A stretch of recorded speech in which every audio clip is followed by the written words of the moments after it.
नमस्कार दोस्तों, knowledge max में आपका स्वागत है। एक और लॉन्ग टर्म इन्वेस्टमेंट के लिए फंडामेंटल एनालिसिस करने जा रहे हैं एक और शेयर का। और आशा करता हूं कि आपको ज़रूर पसंद आएगा और आप अपने कमेंट भी देंगे कि जो एनालिसिस हमने किया है वो डिटेल्ड है या नहीं है। मल्टी पॉइंट एनालिसिस है इस शेयर के बारे में, स्टॉक के बारे में। स्टॉक का नाम भी मैं आपको बताने वाला हूँ। तो उससे पहले दोस्तों, अगर आपने अभी तक नॉलेज मैक्स को सब्सक्राइब नहीं किया तो सब्सक्राइब जरूर कर लें और बेल आइकन दबाना बिल्कुल मत भूलना। और अगर आपने हमारा मिशन करोड़पति जो चैनल है वो व्हाट्सएप ग्रुप है वो ज्वाइन नहीं किया है तो लिंक डिस्क्रिप्शन बॉक्स में है। डिस्क्रिप्शन बॉक्स से आप जाकर उसको जरूर ज्वाइन कर लेना।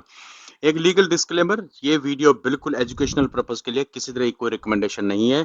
कोई भी इन्वेस्टमेंट किसी भी तरह करने से पहले अपने विवेक का ध्यान रखें, अपने विवेक से काम लें और एक्सपर्ट से आप सलाह ले सकते हैं। ओके दोस्तों, चलिए चार्ट पैटर्न की बात करते हैं। देखिए, मैं जब इसके पिछले 5 साल की बात करता हूँ, 5 साल की अगर आप बात करेंगे यहाँ पे, तो ये चार्ट पैटर्न ग्रोइंग है, जो एक अच्छा साइन है। तो कोई भी चार्ट पैटर्न अगर आप 5 साल किसी शेयर का देखते हैं, अगर वो ग्रोइंग है तो आप उसको एक राइट साइन मान सकते हो, अच्छा साइन मान सकते हो। इस दूसरी तरफ अगर मैं इसका 1 साल का चार्ट पैटर्न देखता हूं तो यहाँ पर आप देखोगे थोड़ा सा अप डाउन है। और जो एक्सपेक्टेड है, आई मीन थोड़ा थोड़ा अप डाउन है, एक्सपेक्टेड भी है। क्योंकि इसमें मार्केट में बहुत सारे उतार चढ़ाव हुए और हर साल होते हैं। लेकिन 1 साल का चार्ट पैटर्न आप यहाँ देखोगे तो ये करीब 1250 से लेकर नीचे काफी 1050 1020 तक आया, तो इसमें काफी अप डाउन हुआ है। ठीक है, उसके बाद भी 32% ये लगभग ऊंचा ऊपर रहा। और पिछले 5 साल में इसने करीब 450% का रिटर्न दिया, इस शेयर की जो मैं बात कर रहा हूँ। दूसरे पॉइंट पे आते हैं, रेवेन्यू एंड प्रॉफिट मार्जिन की बात करते हैं। तो यहाँ पर इसको क्वार्टरली और एनुअली दोनों तरीके से मैंने एनालाइज करने की कोशिश की है। तो इस स्टॉक का अगर आप बात करेंगे, यहाँ पर क्वार्टरली रिटर्न की बात करते हैं तो इसका देखिए रेवेन्यू बिल्कुल ग्रोइंग पोजीशन में है। यहाँ पर जून का 2024 थोड़ा सा गड़बड़ में रहा ऐसे, लेकिन एनुअली जब आप देखते हो तो एनुअली थोड़ा सा ग्रोइंग है, कंप्लीटली ग्रोइंग है। ये वो फेज था जहां पर कोविड का थोड़ा असर था, बट अदरवाइज कंप्लीटली ग्रोइंग है और मैं इसको ओके मानता हूँ। ठीक है, और यहाँ भी इसको ये बेनिफिट ऑफ एक एक क्वार्टर का दे देते हैं थोड़ा सा, बट यहाँ भी इसको ओके ही मानता हूँ मैं। ठीक है, तो अभी तक हमें कोई भी रेड रेड पॉइंट नहीं मिला है। अच्छा, यहाँ पर रिवेन्यू की बात करें तो 42% ग्रो हुआ है। ठीक है, जून 2024 में। और ऑपरेटिंग एक्सपेंस भी बढ़ा है। भाई रेवेन्यू काम बढ़ेगा तो ऑपरेटिंग एक्सपेंस भी बढ़ेगा। इनकम भी बढ़ी है, मार्जिन घटा है, नेट प्रॉफिट मार्जिन घटा है। ये एक थोड़ी सी क्वेश्चन मार्क है यहाँ पर। नेट प्रॉफिट मार्जिन अगर घट रहा है तो अर्निंग पर शेयर हालांकि बढ़ी है, तो उसमें कैसे कंपनी ने अपने एक्सपेंस मैनेज किए हैं वो हमें देखना होगा। और ऐसे ही एनुअल की बात करते हैं तो एनुअल में भी लगभग यही है, तो ज्यादा डिफरेंस नहीं है उसको। सिर्फ नेट प्रॉफिट मार्जिन में थोड़ी सी प्रॉब्लमेटिक चीजें हैं, और हमें जो प्रॉफिट मिलता है किसी भी शेयर में वो मिलता है प्रॉफिट मार्जिन से। लेकिन अर्निंग पर शेयर बढ़ी है तो उसको थोड़ा सा 1 मिनट के लिए हम दरकिनार कर सकते हैं। लेकिन यहाँ पर cash flow and debt statement अगर आप देखेंगे तो यहाँ पर प्रॉब्लम मुझे दिख रही है फ्रेंड्स। कैश फ्रॉम ऑपरेशन यहाँ पर और कैश फ्रॉम इन्वेस्टिंग यहां से इनका डाउन। और कैश देखिए, आप चार्ट देखिए, 2020 में यहाँ था, 2021 में माइनस में चला गया, 2022 में फिर बढ़ा, 2023 में माइनस में चला गया, तो अभी भी थोड़ा माइनस में है। तो ये एक कंसिस्टेंट कैश फ्लो नहीं है, कंसिस्टेंट नहीं है। ये एक रेड पॉइंट है, क्वेश्चन मार्क मैं इस पे लगा रहा हूं। और इसका कैश जो फाइनेंसिंग से है वो एक अच्छा खासा आ रहा है, नीचे अगर आप देखेंगे 40% के आसपास आ रहा है। और 40% की बढ़ोतरी हुई है। और net cash, net change in cash में भी काफी बड़ी बढ़ोतरी हुई है। हालांकि -662 है, इसका मतलब इससे पहले और भी प्रॉब्लमेटिक था। तो ग्रोथ तो हो रही है। ठीक है, अब इसमें देखते हैं अलग अलग चीजों पे। आप मार्च 2024 इधर से अगर आप शुरू करते हैं ऊपर से, 2020 है, 21 है, 22 है, 23 है, 24 है, तो हर हर साल का ईयर एंड ले लिया है। तो शेयर कैपिटल 163 से बढ़ता गया है कंसिस्टेंट एक तरीके से। ठीक है, रेवेन्यू सरप्लस कंटिन्यूसली ग्रोइंग है। Current liabilities big problem, big problem. देखिए 43,400 987 से सीधी 1,06,850, बहुत बड़ी, मतलब इट्स लाइबिलिटी बहुत ज्यादा हो गई है। अदर लाइबिलिटीज भी बढ़ती जा रही हैं। ठीक है, और टोटल लाइबिलिटी अगर आप देखेंगे तो 64,058 से बढ़ के 1,56,686 हो गई है। It's a problem friend.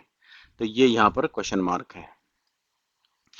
Asset में अगर आप देखोगे तो असेट भी बढ़ा है, जो 293 था पहले, 293 से बढ़ के 1576 हो गया है। करंट असेट भी 63,000 से बढ़ के 1,53,989 का हो गया है। और लाइबिलिटी अभी भी ज्यादा है, लाइबिलिटी अभी भी ज्यादा है, हालांकि असेट और लाइबिलिटी में ज्यादा डिफरेंस नहीं, लेकिन फिर भी ज्यादा है। तो मैं इस पर डेफिनेटली क्वेश्चन मार्क रखूंगा। ठीक है, और आगे चलते हैं अभी। शेयर होल्डिंग पैटर्न दोस्तों, कोई भी शेयर होल्डिंग पैटर्न आप सबसे पहले देख सकते हो। उसका कारण ये होता है कि अगर वहां पर प्रमोटर अपने शेयर बेचते जा रहे हैं या निकल रहे हैं या प्लेज कर रहे हैं, तो ये एक तरीके का नेगेटिव पॉइंट मार्केट में समझा जाता है। भाई जिस कंपनी को आपने ही चलाना है, उसी को अगर आप उसी से निकलते जा रहे हो तो कुछ प्रॉब्लम है। रिलायंस पावर के शेयर में, रिलायंस इंफ्रा शेयर में इसी तरीके का कुछ ट्रेंड आया था।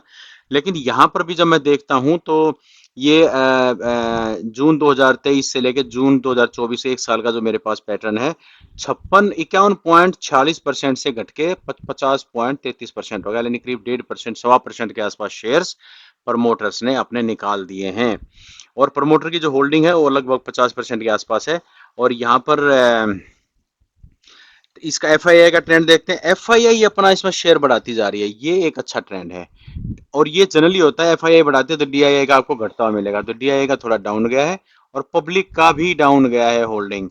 तो दो चीजें यहाँ पर, मतलब मैं अगर इसको कहूँ तो ये थोड़ा सा इसका नेगेटिव पॉइंट, इस पे क्वेश्चन मार्क है। ये ओके है, ये भी ओके ही मानूंगा क्योंकि ये जनरली एक ट्रेंड होता है। लेकिन ये भी एक क्वेश्चन मार्क है कि पब्लिक अपना होल्डिंग क्यों घटा रही है। हालांकि पब्लिक में ज्यादा रिटेल इन्वेस्टर होते हैं तो उनका इतना ज़्यादा वेटेज हम नहीं रखते हैं, वो अपनी अंडरस्टैंडिंग से इधर उधर करते रहते हैं, ट्रेडिंग में भी करते रहते हैं। लेकिन ये चीज़ मैं डेफिनेटली इसको एक अलर्ट दे रहा हूँ कि प्रमोटर्स अपना शेयर घटा रहे हैं। दोस्तों कुछ इस सेक्टर की, जिस सेक्टर से ये कंपनी बिलोंग करती है, ये अभी आप समझ गए होंगे, ये कंपनी है फाइनेंस एनबीएफसी में। और इस सेक्टर की एडवांटेज क्या है इस सेक्टर का फ्यूचर क्या है? तो सबसे पहला तो टेक्नोलॉजिकल एडवांसमेंट। दोस्तों अभी क्या है कि एनबीएफसी के जितने भी जितनी भी कंपनियां हैं, वो जो टेक्नोलॉजिकली फाइनेंस सेक्टर बहुत जबरदस्त तरीके से ट्रांसफॉर्म हो रहा है। ठीक है, और ये ट्रेंड कंटिन्यू होता रहेगा। ब्लॉकचेन आ गई है और अलग तरीके की साइबर सिक्योरिटी को हैंडल करने के लिए चीजें आ गई हैं। अब इंफ्रास्ट्रक्चर हर बैंक अपना बढ़ा रहा है। अभी एचडीएफसी ने भी उस पर काफी इन्वेस्टमेंट करने के लिए कहा है, आईसीआईसी भी उसकी जगह कर रहा है। या बैंकिंग की बात कर रहा हूँ, एनबीएफसी भी उसमें अपने जो इन्वेस्टमेंट टेक्नोलॉजिकल एडवांसमेंट में बढ़ाती जा रही है। रेगुलेशन बढ़ते जा रहे हैं, तो यहाँ पर अगर टेक्नोलॉजिकल एडवांसमेंट में इनको बढ़ाना पड़ेगा तो डेफिनेटली यहाँ पर इनको खर्चा करना पड़ेगा। ठीक है, तो ये दूसरा है इंक्रीजिंग रेगुलेशन। दुनिया भर के रेगुलेशन आ गए और होने भी चाहिए, फाइनेंस सेक्टर में बिल्कुल रेगुलेशन होनी चाहिए। जीडीपीआर जैसे जैसे यूरोप में होता है, तो इस तरीके के इसमें बहुत सारे इस सेक्टर में रेगुलेशन आए हैं। ये हैवीली रेगुलेटेड सेक्टर है। NBFC finance heavily regulated sector है, फाइनेंस सेक्टर। डेमोग्राफी चेंज हो रही है, ग्लोबल पॉपुलेशन की एजिंग है, और जो एजिंग है उसका सिग्निफिकेंट इम्पैक्ट आता है फाइनेंस सेक्टर पे। क्योंकि रिटायरमेंट के जो लोग होते हैं वो एक सेफ असेट में पैसा डालते हैं, और इसलिए अगर रिटायरमेंट सेविंग की डिमांड बढ़ती है तो यहाँ पर इनके पास पैसा आने के चांसेस ज़्यादा हैं। और एनबीएफसी है तो इंश्योरेंस वगैरह में रहते हैं, वो भी एक काम हो सकता है अगर ये इंश्योरेंस में है तो। नहीं तो प्रोडक्ट सर्विसेज जो इसकी होती हैं उसमें दोनों तरीके से हो सकता है। रिटायर यहाँ पैसा भी डाल सकते हैं, और लोन अगर यहाँ से लेना चाहते हैं तो उसमें भी कम हो जाता है। तो ये एक, इसको मैं न्यूट्रल मानता हूँ। लेकिन rising income inequality, the gap between rich and poor बढ़ रहा है गरीब और अमीर के बीच में, और उसका इम्पैक्ट फाइनेंस सेक्टर पे डेफिनेटली आता है। अभी एक कहीं रिसर्च पढ़ रहा था मैं कि इंडियन बैंकिंग के पास में लोगों ने अपनी एफडी जो करते हैं उसका काफी कम रेशो हो, मतलब घटा है, बेसिकली कहने का मतलब ये है।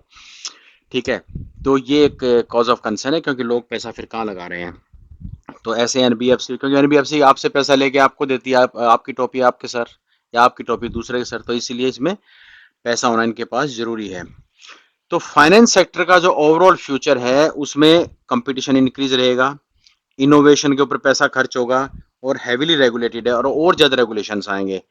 और फाइनेंशियल इंस्टीट्यूशंस जो इन चीजों को अडेप्ट कर लेंगे वो बहुत अच्छी पोजीशन में रहेंगे, वरना ये दिक्कत में रहेंगे। तो यहाँ पर एक पैरेलल ट्रेंड है। आप यहाँ पर जो कुछ बैंक है, जो बड़े बड़े बैंक है, एचडीएफसी है, आईसीआईसी है, एक्सिस है, ये एसबीआई है, ये काफ़ी अच्छी पोजीशन में जा सकते हैं। लेकिन जो स्मॉल बैंकिंग है या फाइनेंस सेक्टर में और एनबीएफसीज हैं, बजाज फाइनेंस है, उसका भी एक अच्छा पोजीशन आ सकता है, लेकिन बाकी एनबीएफसी पे थोड़ा असर पड़ सकता है। तो ये ओवरऑल मैं देख रहा हूँ कि इस फाइनेंस सेक्टर में मैं मेरा जो व्यू है वो पैरेलल है, न्यूट्रल है, नॉट पैरेलल, न्यूट्रल है। तो बहुत ज़्यादा मैं इस पे बुलिश नहीं हूँ एक तरीके से। एक चीज मैं आपको और दिखाता हूं कि आरएसआई के साथ इसका चार्ट पैटर्न मैं दिखाऊं आपको। तो दोस्तों आरएसआई में देखता हूं तो आरएसआई में अभी ये बेसिकली जो शेयर है ये जा रहा है ग्रीड की तरफ, ये ग्रिड की तरफ बढ़ रहा है। 70.37 का अगर इसका आरएसआई है जो जुलाई के एंड का है, तो ये ग्रिड की तरफ जा रहा है। लेटेस्ट आप एनालाइज कर सकते हैं। लेकिन ग्रोथ है, ये मैं देख रहा हूँ कि शेयर में ओवरऑल ग्रोथ चलती जा रही है। बाकी आपको डिटेल में एनालिसिस करना पड़ेगा, हालांकि मैंने सब पॉइंट पे एनालिसिस कर दिया, फिर भी आप स्टडी कर सकते हैं। यहाँ पे खरीदने का मौका था, अगर आप 2024 में इसमें एंट्री करना चाह रहे थे तो यहाँ पे खरीदने का मौका बन रहा था इसमें, क्योंकि ये फियर में आ गया था। यहाँ खरीदने का मौका था 2023 में, फिर इसने नया मौका दिया, लेकिन इसके बाद ये शेयर थोड़ा चढ़ता चला गया। ठीक है, तो अब मैं आपको बताता हूँ स्टॉक का नाम। दोस्तों स्टॉक है Cholamandalam investment and finance company limited. ये कंपनी जिसकी मैं आपको अभी तक मैंने जितना एनालिसिस किया है, 1978 में ये कंपनी बनाई गई थी। तो 20 साल वाला फंडा तो इसका पूरा हो गया कि 20 साल पुरानी कंपनी होनी चाहिए, अच्छी लगती है। तो वो कंपनी तो बहुत पुरानी है। और जो इसका मार्केट कैप है वो भी काफ़ी बड़ा है, 1.34 थाउजेंड का इसका आईएनआर कैपिटल है।